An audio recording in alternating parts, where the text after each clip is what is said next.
la carrera por los premios de la Academia por el Oscar ya ha comenzado y como ya es una tradición, la animación iberoamericana se hace presente y también como ya es una tradición, pues tenemos nuestra mesa redonda para celebrarlo, que en esta ocasión sí que es una magna mesa redonda, porque tenemos a los representantes de 7 cortometrajes que están calificados para los premios de la Academia en la categoría de Mejor Cortometraje de Animación. Los voy a presentar por orden alfabético según los nombres de los títulos de los cortometrajes. João Rodrigues con Ana Morphose. Hi, João. In the Stars, dirigida por Gabriel Osorio. Hola, Gabriel. La perra, de Carla Melo. ¿Qué tal, Carla? Nube, de Cristian Arredondo y Diego Alonso Sánchez. Hola, hola ambos. Percebes, de Alexandra Ramires y Laura Gonçalves. Hello there. Remember Us, a cargo de Pablo León. Hola, Pablo. Y Tapir Memories, de Pedro Nel Cabrera. Well, first of all, thank you all. We're all here from worldwide, so it's very nice to talk with you all. First, I would like to start with Laura and Alejandra. Don't put that face, Alejandra. We're just starting. Well, in the last few years, we've had Oscar winners. Here's Gabriel Osorio. Annecy winners, here you both. Also short films that have been released at Cannes, Carla. And I want to ask you, why has the world turned to Ibero-American animation shorts in the last few years? Why do you think this has happened? Go, Laura. Hi, thank you so much, first of all, for the invitation. It's really nice to be with you all here. I know a few of you, so it's really nice to meet you again and to meet the people that I haven't met before. So I don't know about the other films, actually. Gabriel and Carla, I did see the Gabriel's film, the one that won the Oscar. It's really beautiful. We can talk a little bit more about our Portuguese context, and I think that I don't know why the world turned so much to the Iberoamericano, but I think that there is a lot that the films have that are coming from the soul, I think, and are coming from a lot of the backgrounds. And we have a very big luck that we can do the things that we want to do in Portugal, and we've been making them in the last past years, and we want to keep doing the films that we want to make, and we have a lot of luck to have the support of our financial the financial support of the ICA that give us the freedom to talk about the subjects that we want to talk about. And I think that this freedom is allowing us to do the films that are speaking to people. So in general, this is what I want to say. Yes, because in the past 10 years, we could have a funding, continuous funding. I would say that because a bit more than 10 years ago, we didn't got the fund stopped. And I think from then to now, we have a system that provides us helped us to maintain the creative freedom, and that's really important from ourselves to be able to speak from our hearts. And I think it helps somehow. We are not trying to please anyone, these subjects that we really want to talk about. And I think it's something really important to give space to authorial films, and the authorial films bring that kind of personal touch. And I think it's something that people connect somehow, the personal side, and not and that freedom brings to that environment of creation, I would say. Yes, but I don't know, but that's a fact that Iberoamerican films are having a kind of a golden age and a nice moment with amazing films, and that's remarkable. Yeah. That's it. Anyone else? Don't be shy. It's just a start, and after this, the things will improve, I'm sure. I just want to add, as the same as you were saying, Alexandra, Laura, that I think it's right now there is a lot more Latin American animation and Ibero-American animation because of the funding, because great animation is a really expensive art, but we have artists for, you know, like a big tradition of artists. So why we don't have like an old animation tradition, I think, is because it's too expensive. And right now we have more support, and this is true in Latin America too. You know, like in Chile, we have it's not so much money, but it's a steady funding from the government that allow us to keep creating not just our studio, but a lot of different studios here in Chile. So I think that's very important. You know, like that's the reason. It's not because in the past we didn't have great artists. We always had great artists in Ibero-America. It's just we didn't have the funding to make it. And of course, the different stories. Right now we are in these times that all the films looks like the same, you know, and the Ibero-American films are like a different, like for people that are looking for something that is different to the standard films that you can see in streamers or in the theaters.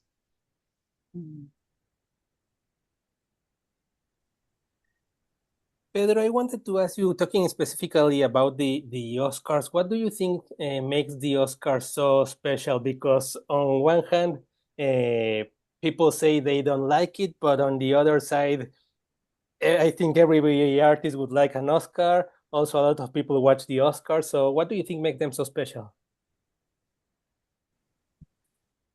Wow, this is a good question. I think Gabriel knows better, but yeah, I think it makes it special because it's a very big event that thousands of people is putting the eyes on that, and it somehow is yeah, it's recognized by the academy members, which is great. They know what they are talking about. And yeah, I don't know. Yes, as I said, this is a very short answer, but maybe yes, someone else can give another overview about it.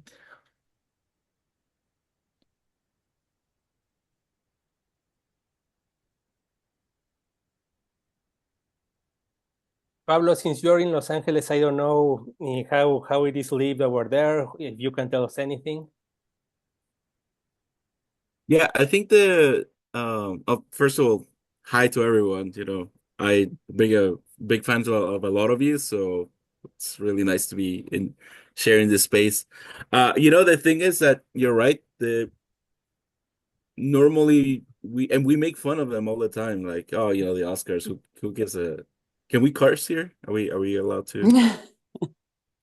Yeah, I'm just gonna do it. Like, who gives a shit about them and all that? We're always like talking about it, but like, to be honest, from the people that I've met that have gotten just the nomination alone, like they're able to move forward to create their own projects. Maybe they can't say, you know, I can't just say like, oh, you know, do whatever you want, but you can definitely, there's just so many doors open, and especially for a lot of us that, you know, we want to tell our own stories and or different stories. I think that's super helpful. It's a terrible game, but it's, you know, it helps a lot in the long run, you know.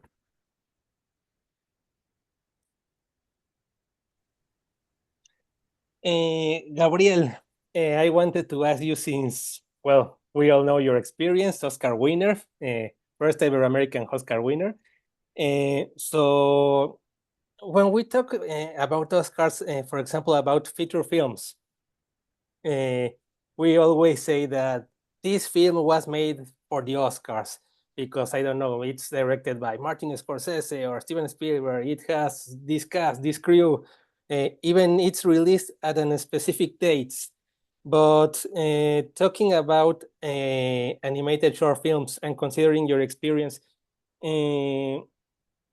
what elements do you think the Academy considers for nominating shorts or for giving the Oscar? I don't know if you've ever thought about why Bird Story won an Oscar or thought about what happened next with other titles. Yeah, no, I have, we have in our team thought about that. Like, you know, why we won is very strange because we were sure that year we were competing against Pixar. So we were sure that it's going Pixar, the winner that year is going to be the winner. It was very strange. We really never understood why. But the thing that I know that, as you said, some people make feature films like there are Oscar qualifiable and Oscar winner films, but I think nobody, at least the people that I met that make short films, try to make a short film for winning an Oscar. Like that doesn't make so much sense, you know. Like as Laura said recently, you as a creator of short films, you want to make a short film that you want to tell a story. You want to get something out of yourself, an idea, a message, a theme. So yeah, for me at least, it was, I want to tell this story that is inspiring my grandfather to make like amends and to repair a part of my past, past of my family, but it wasn't really like trying to win an Oscar. And that is something that sometimes I tell to my in the classroom because I make some classes.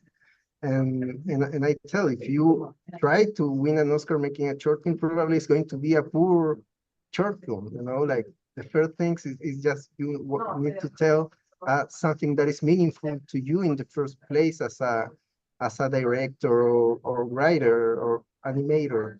So yeah, I am not sure what is the, you know, the secret recipe. I think that probably there isn't one, but I think try to say something heartful, something that you believe in, is probably good in short films.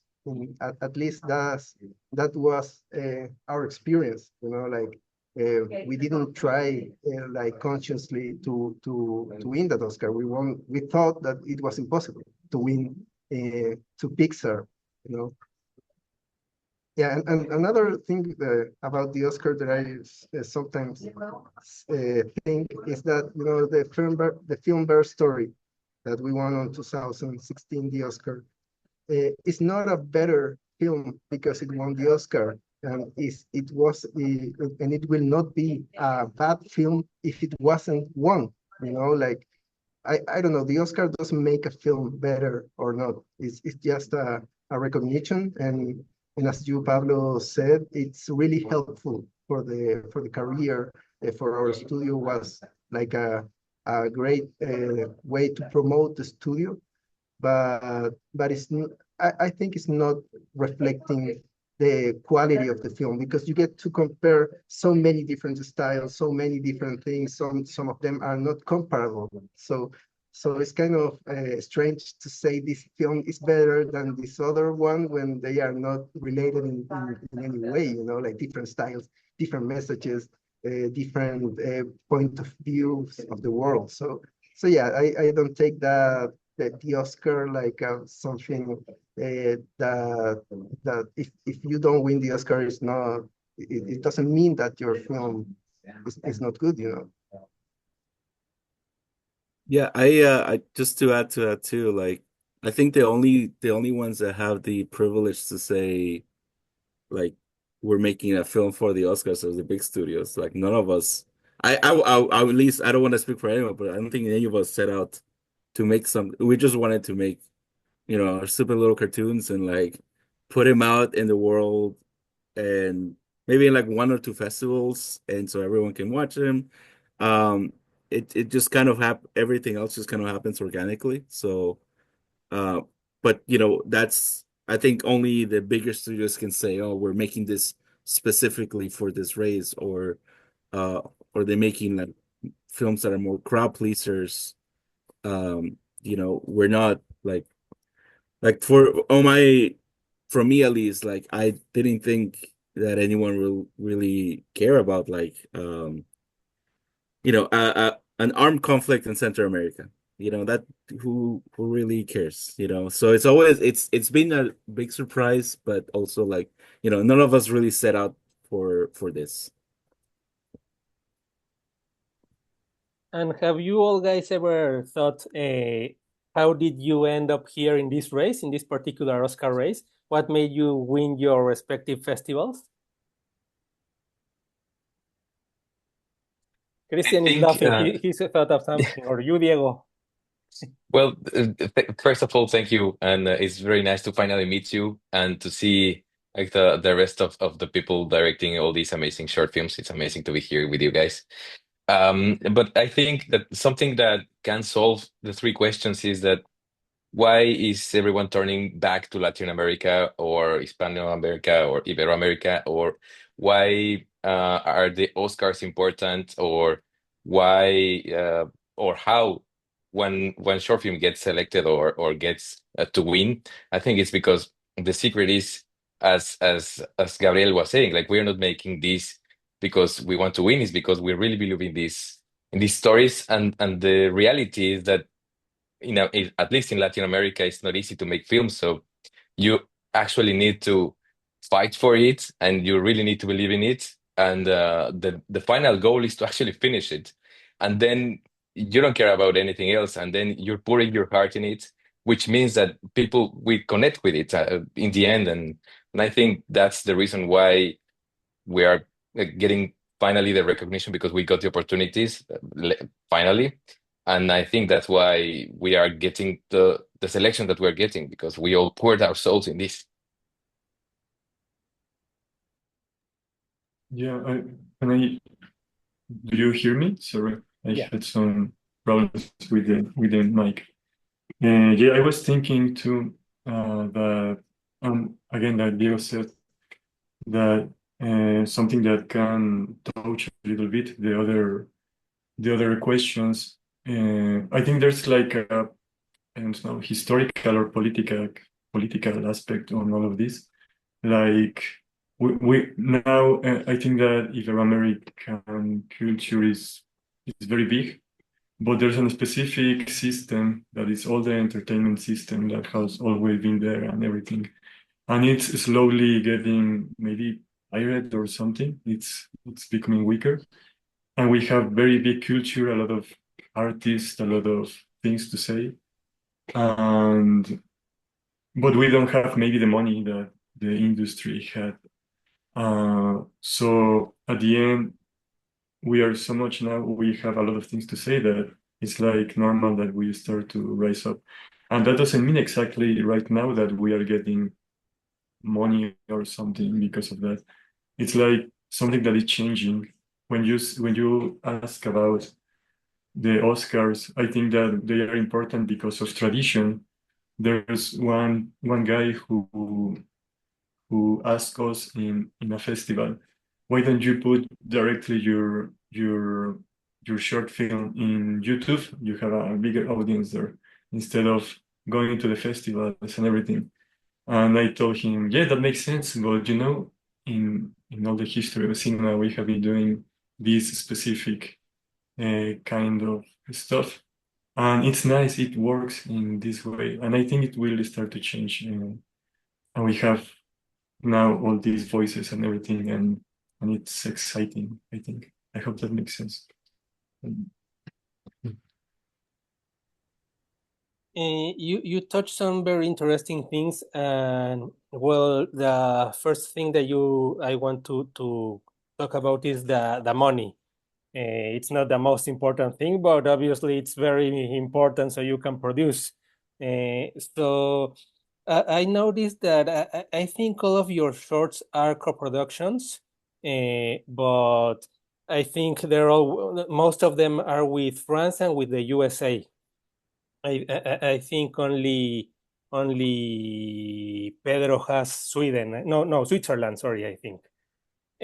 But in this case, do you think how easy or complicated right now is to make a short film that appeals to worldwide audiences and also that has, let's say, Oscar quality, whatever that may be, but only with national resources or only co-productions between Iberoamerican region?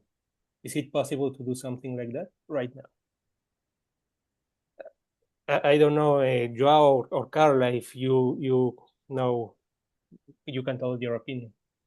Mine was made without a co-production, so Oh, it's then you possible. can tell us how difficult was it? Yeah, it's harder because you have less money, but you exchange money for freedom, and that's always the balance. But it's definitely possible, answering your question. Mine was also. Oh, sorry. Go ahead. No, please. Mine was also. I didn't have government money, or so in the U.S. we don't get anything. We don't have resources. There's no. I think they don't see the value of short film making, because if it's not a long form or it's a TV series, there's no return. So it was kind of hard. We did partner with a Colombian studio, but they didn't at the time they didn't do their government stipend or anything. So it was just us. It was just mostly me, like, asking people. We did find somebody crazy enough to fund us, but it was the same thing where it wasn't a lot of money, but we did have more freedom for that. We just had to cut a lot of corners, so we had to be smart where we were using that. So I think I would love to try not doing that in the future, because it's very hard. But yeah. It's like you exchange years of your life, like it's a lot I of keep yeah a lot of work.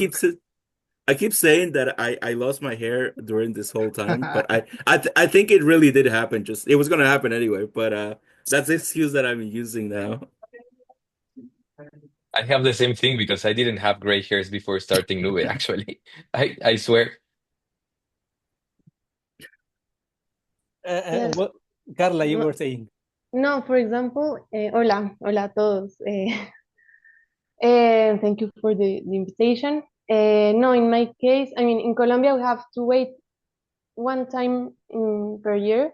I mean, only in March we can apply to the funds. And for example, after La Perra 3 years ago, we apply again this year and we didn't get the fund. So we have to wait 1 year again, and the money is not enough. And for have a co-production, we have to have the production, the Colombian one. So for now, we are like with my producers, like waiting another year to apply again.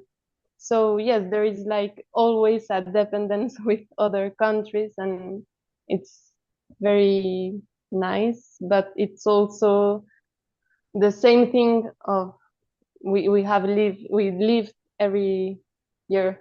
I mean, my English is terrible, but yes, you get the idea that we are dependent of them, and but we don't have to change the project in my case. So this is good, and we want the product to be Colombian, the short film, so we don't have to apply in other places because it's important to feel something Colombian. So it has to be Colombian with Colombian money, but with help of Europe.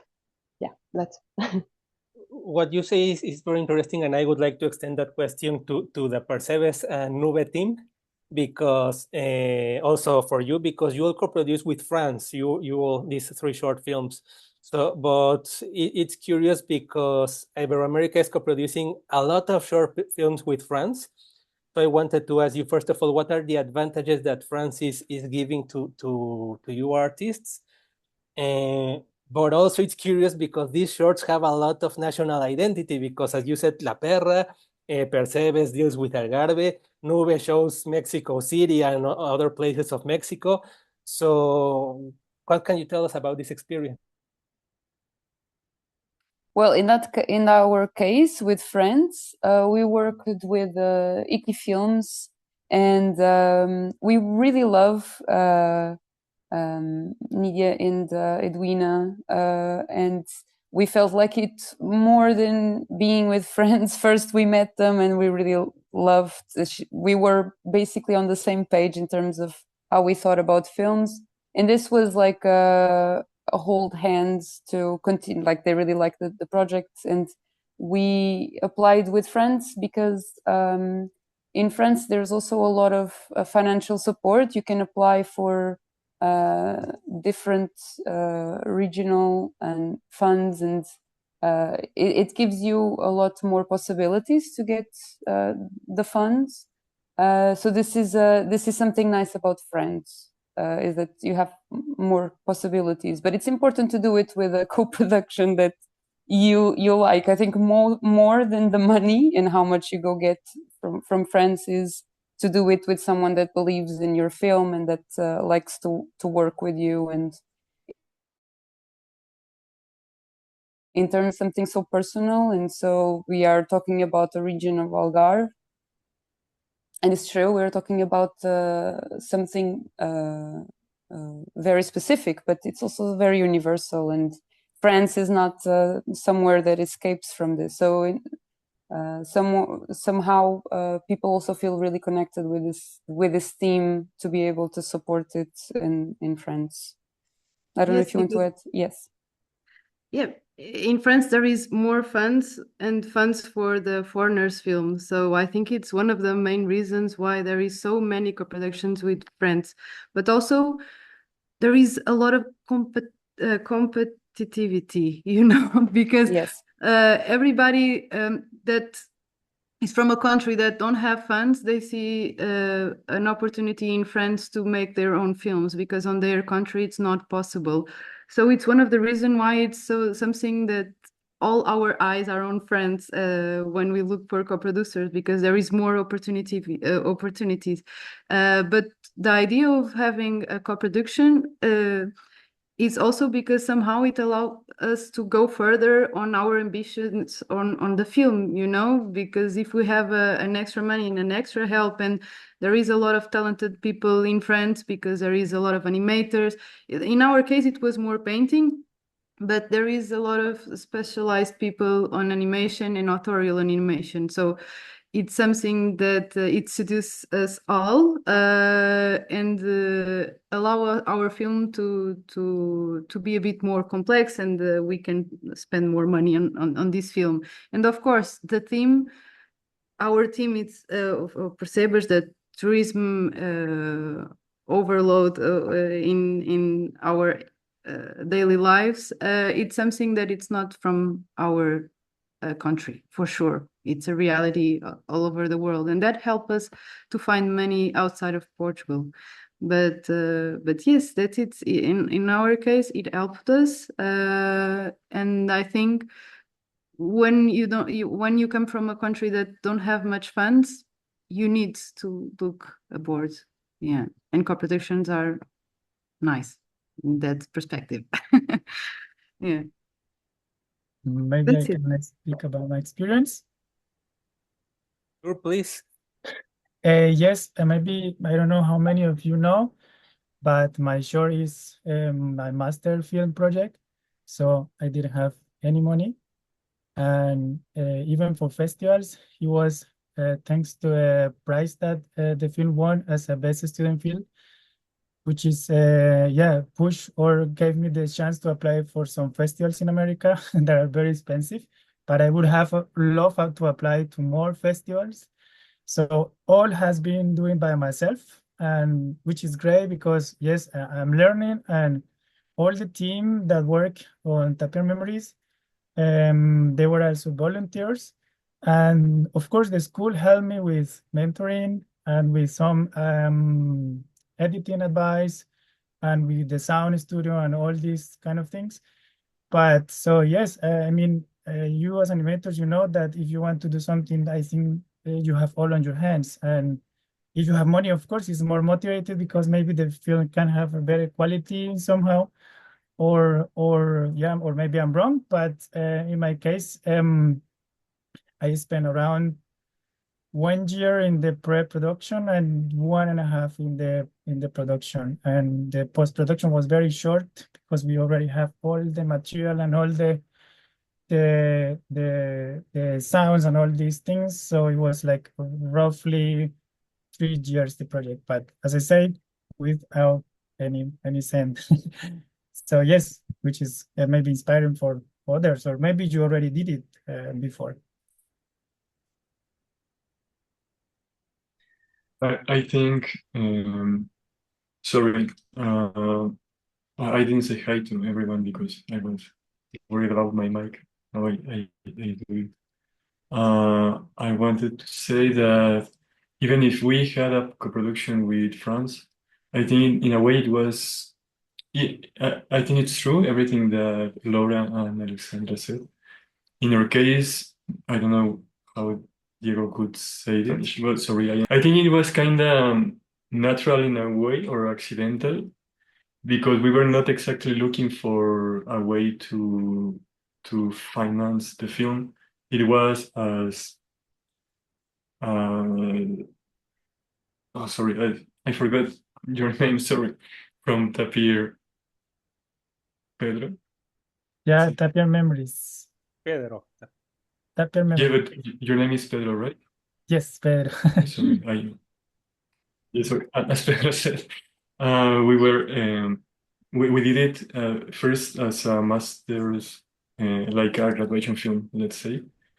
We needed to continue it after pandemic. It turned into an independent film, and it was because of friends. We were living in France, so it was because of friends that we had this opportunity to meet French producers and eventually Hungarian people to work with. But it felt kind of like when you work with people here in Mexico, like favor stuff, like people who helps because of goodwill and everything. But of course, it was a good scenario, let's say, to be with French producers because they know how to have access to all the benefits that Alexandra and Laura said. The thing in our case is that even if it's co-produced with Hungary and France, we didn't really have a budget or a financing from the States, because actually what happened is basically what people did was to get like time in the film, because Christian and me, we were working on it, like we had the film around 80% of the film already done, and then we met these guys that were crazy enough to support us and they helped us to finish it, to cross the line. And it was the same with Cube in Hungary. They said, like, you know what, we trust in the project, and we can help you out to finish and cross the final line. So we didn't really have a budget. So we kept our freedom, which was part of the question. So almost everything was already done by the time. But it's true that here in France you have like a lot of supports, and I wish we could have something for the next time, because yeah, it's better for health and all that stuff to have budgets. Okay, now I want to talk about my producers. Yes, I want to talk about the French producers. Como que todo el proceso de hacer la perra fue muy especial,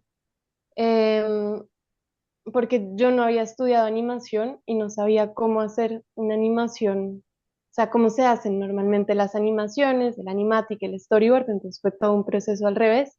Y los productores colombianos tampoco habían hecho, igual esto siempre lo cuento, pero es emocionante.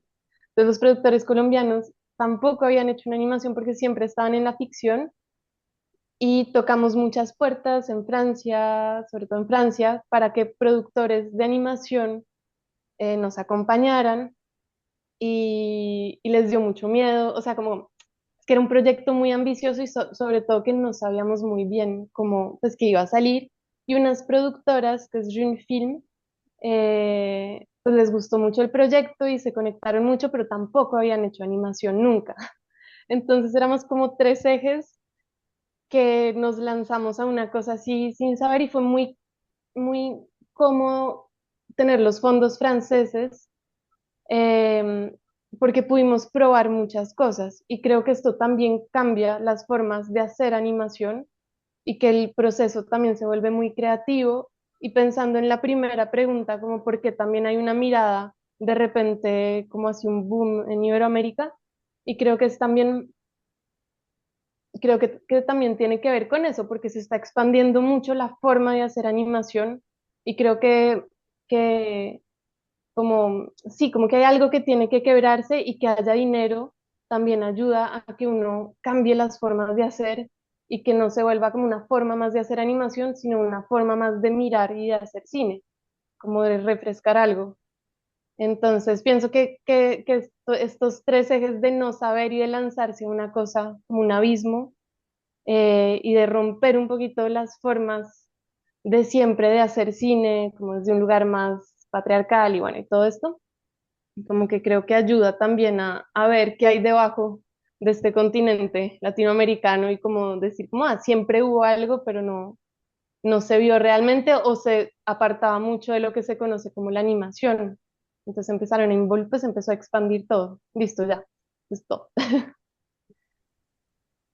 Just to close this question, we started with João, who talked that he had no co-production, and I want to close with Gabriel, who worked with the biggest cinematic empire right now with Disney and Star Wars for In the Stars. But it's curious because it's Disney, but it's also a short film that has a lot of identity. So how did you manage all this? You know, it was very was very weird and a very unique opportunity that we had when Lucasfilm Studios they approached us to ask for a story that it was like a story that it represents us. And I myself, since I was a child, I was a fan of Star Wars, so it was great to just work on a Star Wars project. But when I realized that it was really complete freedom to tell any story, just to need to be in that universe, I thought it was a great opportunity, like a very unique opportunity, something that is not usual. And in previous to the process of making the film, I thought this is going to be like working in advertising when the client asks you things, you know, like, and I thought it was going to be something like that. And it was, I feel really lucky because it was the opposite, you know, like they really wanted that we tell the story that we wanted to tell and gave us like total freedom. It's really strange because if you think in Disney is like this, as you said, you know, Luis, this huge empire, but we worked mostly with the Lucasfilms team and they were really looking, the idea of the Visions series is to showcase different stories from different parts of the world. So I think that was, or we were very lucky to be part of the season because we really wanted, we really had the opportunity to tell any story that we wanted. And I have this story about inspiring in the genocide of Patagonia, of the people, of the original people of Patagonia. I had this story in the back of my mind, like for, you know, like a decade, like 10 years ago. So it was just a way to blend these two worlds and tell the story from a Star Wars point of view, but it's a story that at the heart here in Chile, in Patagonia. So yeah, it was very different. As we made before their story that was completely independent, just with a small government funding, and now we have a full budget. And I think the main difference was that, as you, Carla, said, we have the opportunity to test more different things, to try things before making the actual short, because we have more budget, and we didn't took 4 years. We just took 1 year to make it. And I think that was a difference that the budget made. You know, like for me, that was the main difference, that having this backup working with Lucasfilm was we created all this project in 1 year. If we were making it just with our own resources or government funding, probably would have taken us like 5 years, and that was great for us, because I feel that we got thanks to the funding, we have like a better quality in the technical department. But something that I feel is the same is like the heart of the film is the same as was in Bear's story, like trying to tell a story that is meaningful for me in the first place, as a director, as a writer. So yeah, that's why I felt that I was very lucky to get to work in that project, because I think it's not very usual that you get the funding to do whatever you want to do, you know, like the story that you really want to tell. I want to start the next question with Laura, because Laura, I once interviewed you like a year ago, and you told me the short film is the freest way to express oneself. And right now, you are all talking about how you put your hearts in the shorts, your souls in the shorts, even your hair in the shorts, but most of all, you talk about freedom. So I know what you love about the shorts is the freedom, but considering that you have all this freedom and that you're so creative, all of you, how do you deal? So let's say you can make your creativity explode, but at the same time that you have to control it, let's say, so you can make a project that it's not impossible. So how you artists deal with this? So this is actually something that happens a lot for me, because I do use for the shorts that I do documentary shorts, and this is there's already a limitation there.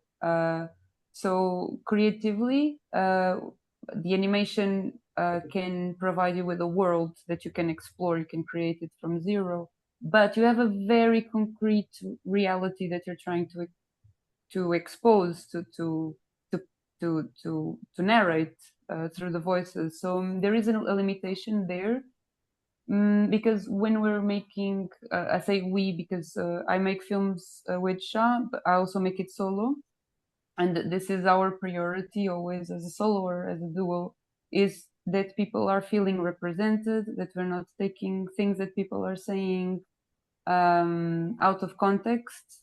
So the phrases that we choose to tell our story and to give them voice in the narrative of the film, because this is the biggest challenge, is to talk about the reality, give voice to people that they feel that their point of view is being represented, but in a very small amount of time that is a short film. And this is a very balancing this limitation is very difficult, but it's also what is interesting about doing it.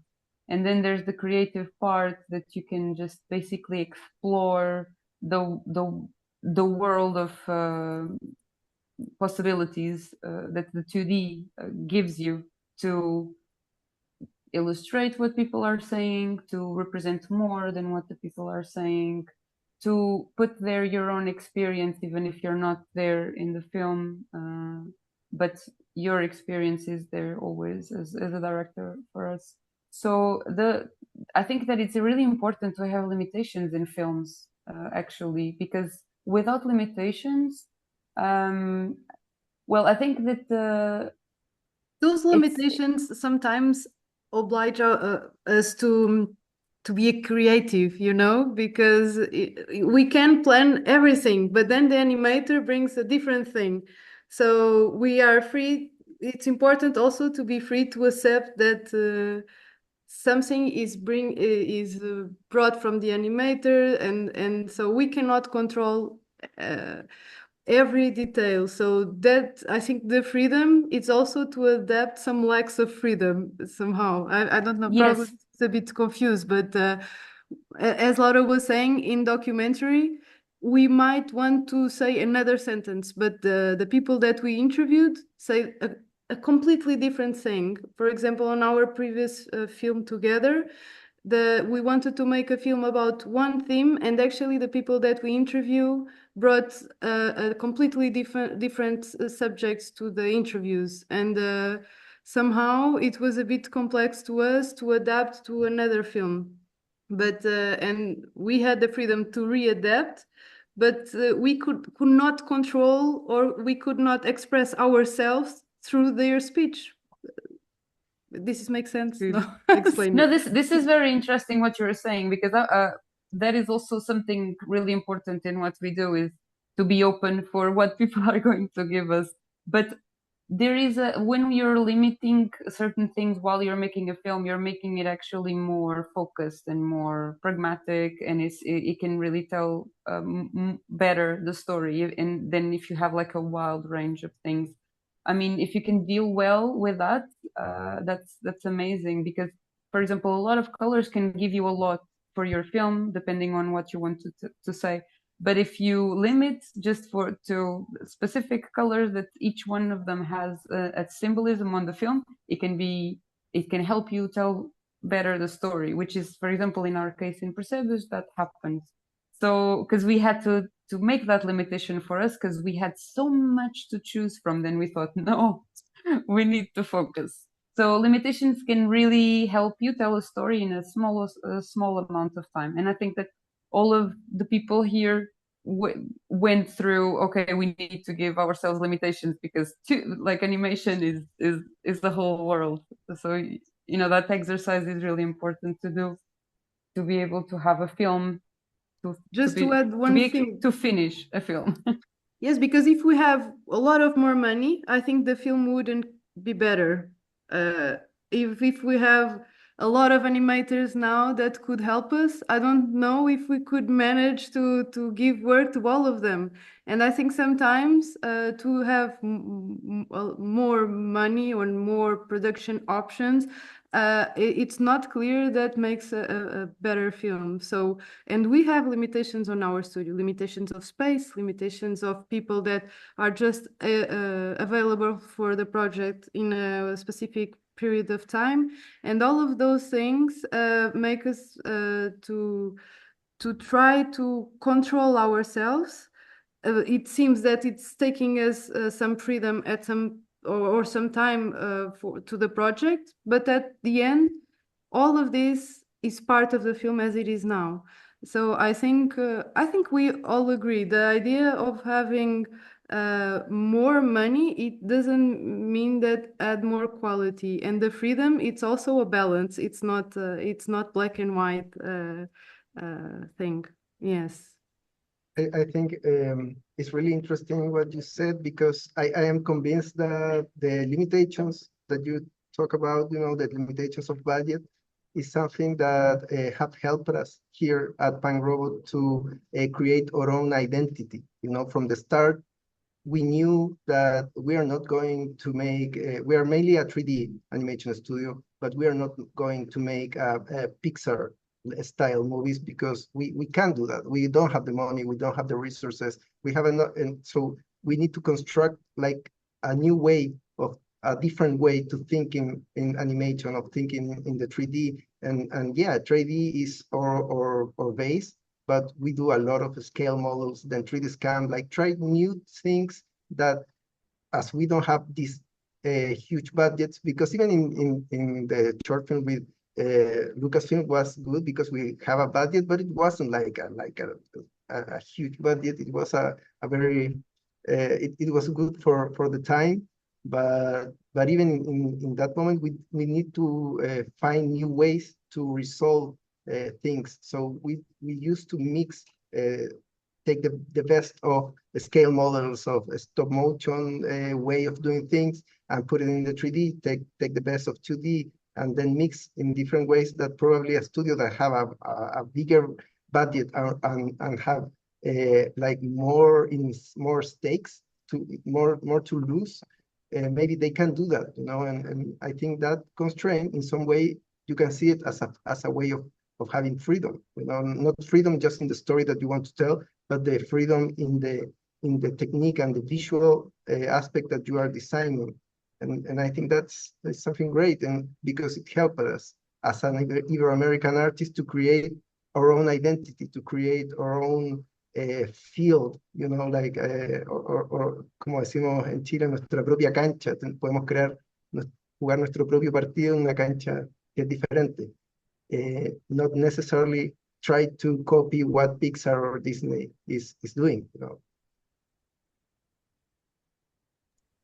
I think from yeah, so just from also limitations, not just in budget too, but also from like sometimes we kind of get like this narrow view of what we're doing, and we kind of forget that there's more pieces. So I have a producer and I have an editor that they gave me notes, and like from the storyboard up until the first like the rough animation, I kept ignoring them. I kept being, no, this is my vision. I want to do it my way. And you know, like we finally came to terms, and we finally did the stupid note, and the note was great. It worked out.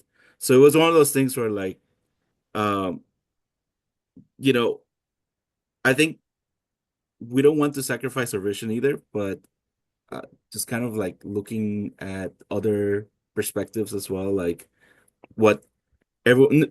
I mean, it doesn't. We don't have to make every note that people give us, because sometimes like there were some things that people told me that I was just like, no, this is not gonna work. But like, kind of like, you know, not landing on this idea that everything has to be the way that you envision it, because sometimes your vision can be a little clouded, you know.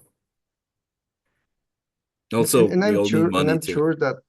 that all the imperfections and the, you know, mistakes and small errors gave personality to the final output, to the final work, you know, like that I think that's something that we embrace in the, if you get to watching the stars sometime, you will see all the imperfections of the scale models. And I think that is part that something that I felt personal as a Latin American, in contrast to the, you know, the CG perfection of the, you know, the US productions. Yeah. So one thing that we had to do as well. So I had one story with artists, and we kept, you know, going back and forth, and he would do a lot of crowd scenes, so many crowd scenes, and I kept telling him, hey, this is too many crowds. We don't have. It's just me doing this, you know, like. And he was like, yeah, don't worry. And he kept doing it. He kept doing it. So we kind of went around it the way it's just like a bunch of little blobs, but then two or three characters just move. And it's like, that's perfect. You know, that worked out. But you know, that limitation wouldn't have happened if we had all the money to this, because we were, you know, we were broke the entire time. So it's I did wanted to ask Luis. I wanted to ask a question before. I don't know if you wanted to move on Sure, go to ahead. the Latin American filmmakers, because you know we talked about the European funds and co-productions, but is there? And I don't want to, you know, if you guys don't have to answer this, if you don't want to, but like, is there a downside to the co-production? You know, like things that probably go wrong, or you know, they get in the way of your vision or something. Is there a particular downside to doing it with say France or Spain? And This is why I was saying that it's really important to have a good relationship with your co-producer, and to be on the same page about what you want to say, what is the vision of the film, what it's trying to do. And the help of the co-production can be really helpful to have feedback of outside of the country. For example, okay, this for us here, we see it as this, and there can be a lot. It's really important for as a director to be able to receive feedback well. So it doesn't mean that you have to apply everything, but it's important to make you think about the film and how, you know, like to not just be in your own bubble. And it's really important. I think one of the nice things about co-production is feedback, for sure. And another thing is that I forgot what I was going to say, but I know that you want to say something, Shago. No, because if I understood well, you are asking for the downside, like the bad parts Oh, about yes. co-productions. But it's nice A lot that of now work. we keep giving the nicest That's what part. I was going to say. Sorry. The other thing that I was going to say, it's a lot of work more that you can be doing things, but you're not, because you're sending emails, because you need to do dossiers, because you need to apply for the funding there, because you have to communicate with people there about who is going to work for you, and you never met these people. Because in the studio that we work all together always, so we kind of have like a continuous team of people always working for us. So to have someone from outside, we need to understand who they are, if they're going to fit with us, and all these things. So there's a lot more work Yes, involved. we spend a lot of time making applications, and time that would be way better to be directing. And I felt sometimes we abandon our team just to keep making applications. And the other thing is a lot of administrative work, way more. But probably this is sometimes it's more directed with your producer, but we kind of absorb that work as well. And the communication with people from different countries, sometimes it's not so organic as it is with the people from your country, the reference and all of that. And it's someone new, and it's I think you spend almost a bit more time, more months, like to make sure that people are engaged to the project. It's and you know, working in a distance, sometimes it's also hard, and the co-productions need, you know, some co-productions people don't met physically, it's just by the computer and or Zooms, and I think on our way of making things it affects a bit, and of course we have been really lucky with the people that are with us on the production. So I think a lot of things that could go wrong, we have a lot of lucky with these people, so we could not complain. But of course, regarding the rights and regarding the sales and all of that can be a pain in the ass. But actually, we don't have that experience because Nidia and Edwina, they are nice with us. Yes.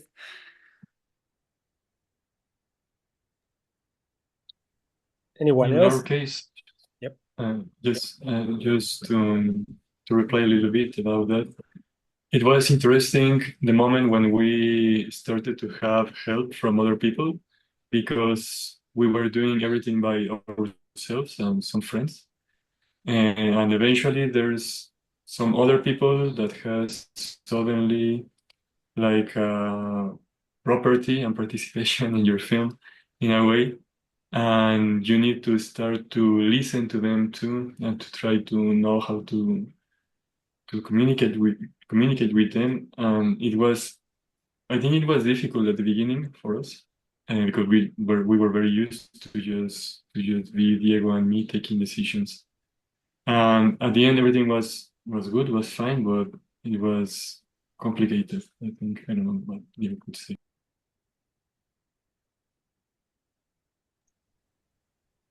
No one else? Visions from Diego, or visions from Colombia, from Chile? Something you want to add? I can give you a downside for co-productions. My movie actually started as a co-production, and the company that we had a co-production with went bankrupt. So that meant that we were left with 30% less money and no animators, which could be a problem in making an animation movie. So I had to learn how to animate and make pretty much the movie mostly by myself. And that's a big downside, like because you have to allocate some resources to to the co-producing company.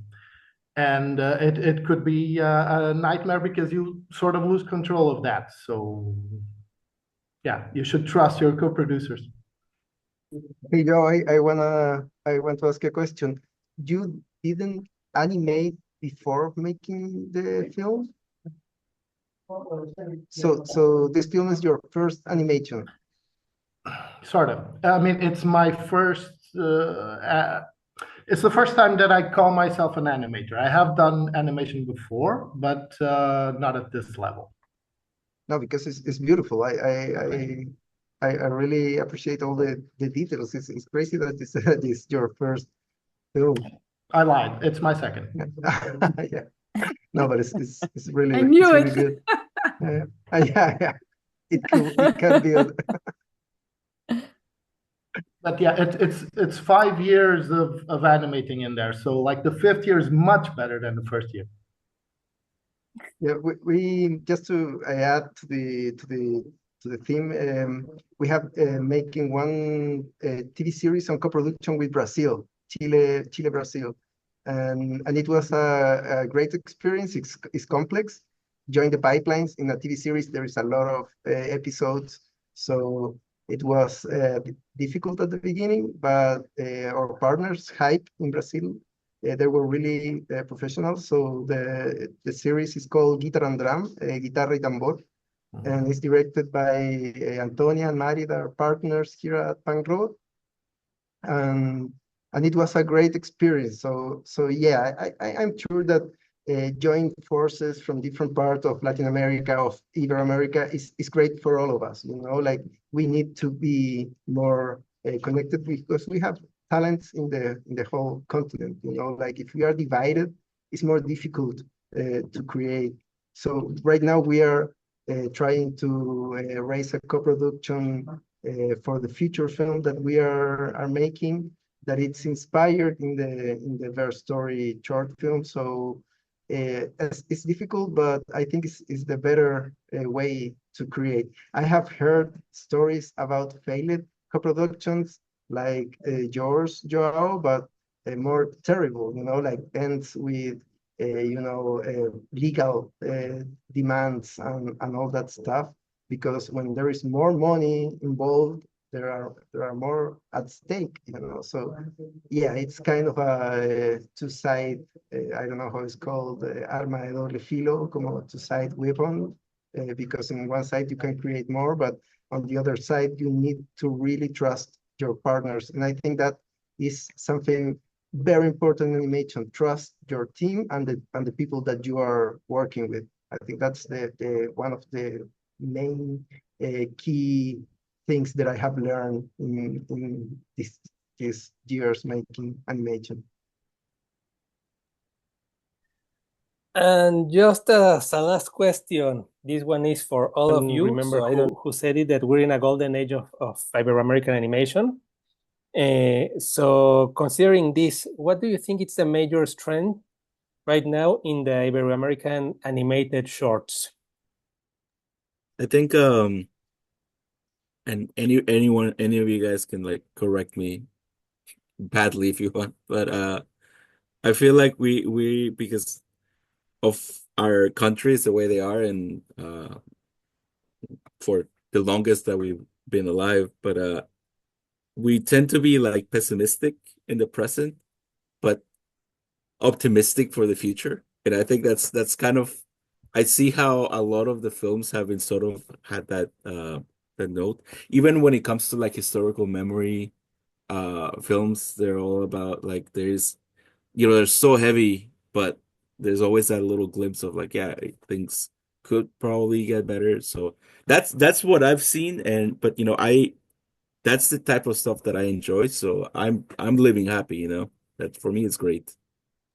That's really weird, because I think people in the world sees Latin America like this happy place where people are dancing all the time. But all the animators from Latin America make these sad stories, and I think it's I agree with you, Pablo, that there's a trend with these bittersweet notes or sadness note, and I think that is because we are a lot of countries here we are colonies, and we know we have a baggage, like about suffering, about different themes related. So I think it comes from there, from that place. And I, at the same time, I always have thought about the Latin American animation, that is, there is a lot of like this eclectic, like different styles, different aesthetics, and there's like not one unified identity, and I love that, because I think that is the Latin American identity. That I think it relates to embrace this idea of being a colony. So we have a lot of influence from Europe, but at the same time, we have our own roots here in the land that we have, we live. This land have a story that is from long time ago, from millennia. So matching those two influences, I think every country in Latin America has different influences, different culture, but in some way, I think that unite us, like this eclectic, even kitsch, kind of way to see the world. And I think that's why every short film that comes from Latin America is different, it has some special, unique identity. Yes, I agree with this difference you're talking about, because we did, I have to talk about Porosa, that we did with Animación Porosa, an investigation about Latin American animation. And because we did one before with animation all over the world, but this one was specifically in Latin America, and we found so many different animation, and porque pensábamos, o sea, nos encontrábamos mucho con animación muy oscura y muy como pesada, y de repente empezaron a salir unas cosas, pero hay que hacer igual una búsqueda muy minuciosa, y es impresionante todas las diferencias, o sea, como todos los extremos. Y pues yo vengo más de la animación experimental, entonces como que es una animación muy corporal, como que se siente mucho el cuerpo y hay una conciencia del cuerpo y de la materia y de lo líquido, del territorio. Por ejemplo, teníamos una categoría de los fluidos y era pura sangre, pero era como todo era rojo, todo era, no sé, hablaba mucho como de las venas del continente, de todo lo que está debajo de la tierra, que está saliendo y que se tiene que decir. Entonces yo siento que hay una animación, sobre todo latinoamericana, como una necesidad de bullir, como de algo que se ha silenciado mucho tiempo, pero que está ahí, como en la geografía. Es muy increíble todo lo que hay, que no hay tanta visibilidad, por eso este espacio es increíble. Y bueno, ya. Yo me voy a despedir, tengo que irme. I have to say goodbye, but it was very nice this short time to share this. Thank you. Muchas gracias, Carla, y mucho éxito. Un gusto, Carla. Bueno, Now, chao, chao. maybe I can add something from my side. I grew up in the Amazon in the south of Colombia, without TV, without any contact with any media. The television was connected with the battery, and we could just watch the Colombian team play in the World Cup. And in general, in Colombia, in some regions, this happens, but there are so many rich stories there. And so from my perspective, I think is the way, yes, this richness that every region has in different parts of the continent. And also this, as Carla says, this necessity of telling things that maybe happen just there to you.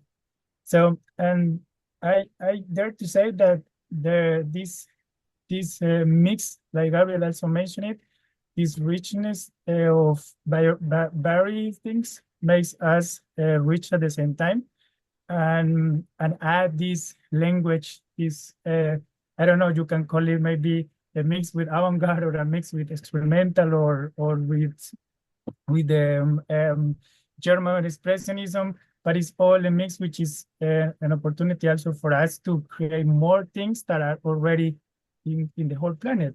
And this for me was a challenge in the same way, because I start to explore myself without more an intuitive way, without being like infected or affected visually from other movements. I studied design, and then yeah, it led me to a place that yes, I have to speak about me, about my place, about things that I live as a kid, and I think everyone who is, I mean, not just in Latin America, maybe this happens also in other countries, but this movement, or this also the technology nowadays has also helped in somehow to show up more things, and to have tools that everyone can make animation and that can tell stories. So yes, I think there are so many layers to analyze in this question, but from my experience, I think this big thing that we have, colors or music or different things, yeah, create this boom or these different styles. So I would like to tell these stories to tell. Yeah, I used to tell my friends, I told this to Diego the other day, that maybe it's interesting. I mean, I think that we, especially Latin America, culture has grown a lot in the last years, and we are kind of invading a little bit all the rest of the world, like little by little. And we can see that we can touch the other cultures in very specific ways. I think we have a specific tone that is what Gabriel was saying before. Like, and it's not new, it's something that we lived with during all our lives. And it's that, for example, you have music that you can dance and cry at the same time. You can be in a party and you can be dancing in a very happily way, but the lyrics are so sad that you could cry at the same time. And I think that, like in cumbia and vallenato, salsa and stuff, and I think that adds a question in the other. Perdón, voy a cambiar al español ahorita. Creo que eso permite como que todas las cosas que ya están establecidas en otras culturas y así, como que se les presente una cuestión, ¿no? ¿Cómo pueden existir estas dos cosas a la vez? ¿Cómo puedes bailar y llorar al mismo tiempo? Esto, ¿no? O algo así. No sé lo que me parece.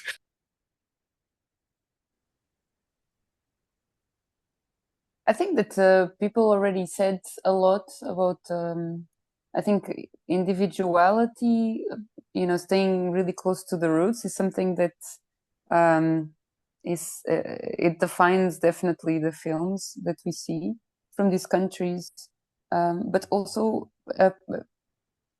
the thematic, it's something that it's bringing, it's dealing with traumas, and I think that it's something that really defines or the culture, like also Pedro was saying, the things that you used to experience in your own country, in your own culture or region specifically, and also homage that in the cinema, playing a lot with the experiencing is it comes back to what we were talking about in the beginning. It's the freedom of having no money. And so I think that really helps to the fact that we don't have a client that we are trying to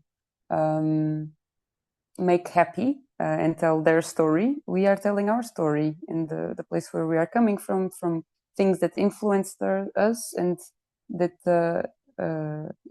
we find that it's important to talk about, and it needs to be us talking about those things, because if we don't say those, if we don't do the film about that,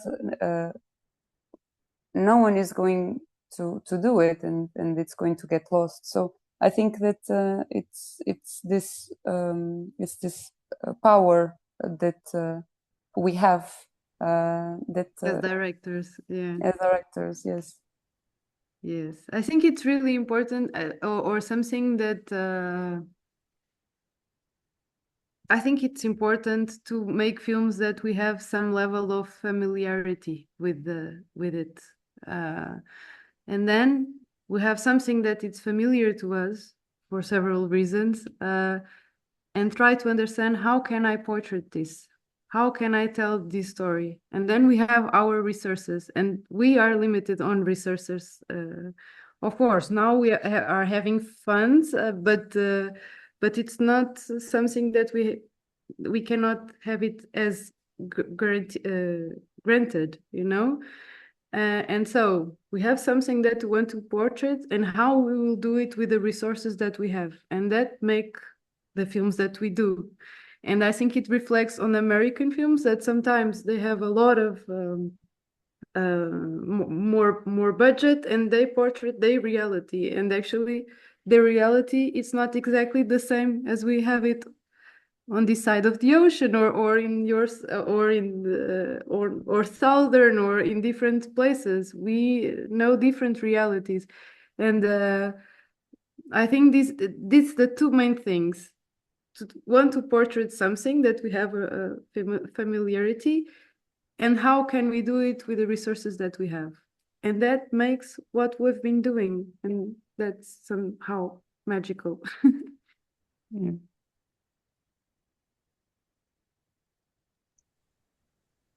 Well, yeah, I think I agree with everyone. And for example, in our film, our clouds could have been anywhere in the world because it wasn't really that important story-wise. But for us, it was very important to have it in a place where we know, because like someone asked us one day, like, why aren't they flying somewhere, like maybe Tokyo or like it could have been anywhere.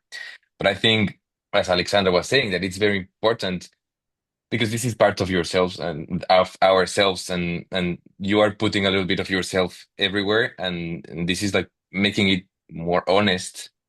And for Christian and for me specifically, for Nube, we wanted to have something super honest and super, yeah, honest to us at least. And I think that's important. Also, I agree with what Pedro was saying, Pablo, sorry, um, about the bittersweet view of things. And as Christian said, and that was also important in our film because it's a bittersweet moment. And I think it's tough to get to communicate a mood like this, a feeling like this, that is very complex because it's mixing several things at the same time. And I feel that living in a context like we did in Latin America, where like life can be tough, but then at the same time, people, it's like super warm and people is positive, and then you have all this contrast.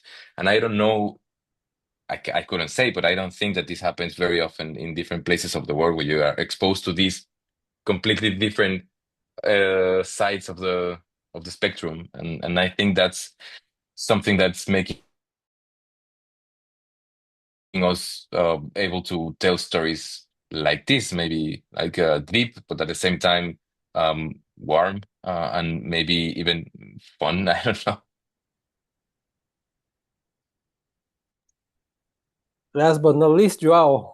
I have no idea because yeah, I don't know how to answer that. But I could only tell you like from our experience, like our movies are very singular, and they're made like, and they're very individualistic and very author based. Okay. Well, once again, thank you all for being here. We extended a little bit more, so thanks for your time, for your patience, and most of all for all what you've shared. It's very important for all of us and for all the artists around the region and around the world. The best of luck with your shorts. Congratulations. And I know that prices don't always matter, and we always say that, but let's hope you can bring it home. Okay?